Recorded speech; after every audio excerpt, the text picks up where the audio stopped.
ప్రకాశం జిల్లా రాచర్ల మండలంలో ఏసీబీ అధికారులు దాడులు నిర్వహించారు.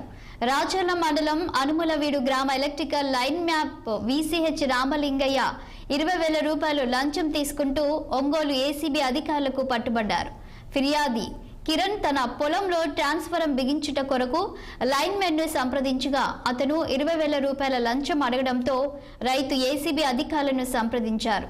దీంతో తాము దాడి చేసి నిందితుడిని అదుపులోకి తీసుకొని అతని వద్ద నుండి 20,000 రూపాయలు లంచం డబ్బులు రికవరీ చేశామని ఏసీబీ డీఎస్పీ శ్రీనివాసరావు తెలిపారు. లైన్మెన్ రామలింగయ్యను అదుపులోకి తీసుకొని నెల్లూరు కోర్టులో హాజరుపరుస్తామని ఆయన తెలిపారు.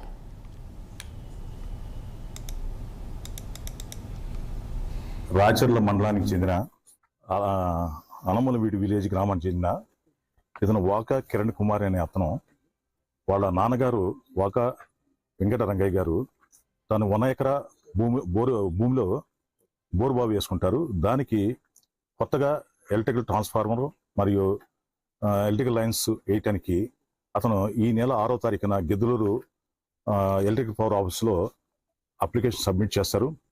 దానికి ఒక నంబర్ కూడా జనరేట్ అవుతుంది. తర్వాత 14వ తారీఖు ఈ కన్సర్న్ లైన్మెన్ సిహెచ్ రామలింగయ్య గారు ఆయన ఇతనికి ఈ కిరణ్ కుమార్ గారికి ఫోన్ చేసేసి మీరు మీ పొలాన్ని చూపించండి, దాన్ని ఎస్టిమేట్ వేయాలని చెప్పి అడుగుతారు. దాని మీద అతను తన యొక్క పొలాన్ని చూపించేసి త్వరగా ఎస్టిమేట్ చేసి మాకు త్వరగా శాంక్షన్ అయ్యే విధంగా చేయండి సార్ అంటాడు. అన్నప్పుడు ఇతను ఏమంటాడంటే మీరు మీ పొలానికి ఎస్టిమేషన్ చేసి అలానే శాంక్షన్ తీసుకురావాలంటే ఏఈడి గారితో మాట్లాడి మీరు 20,000 మాకు బ్రైబ్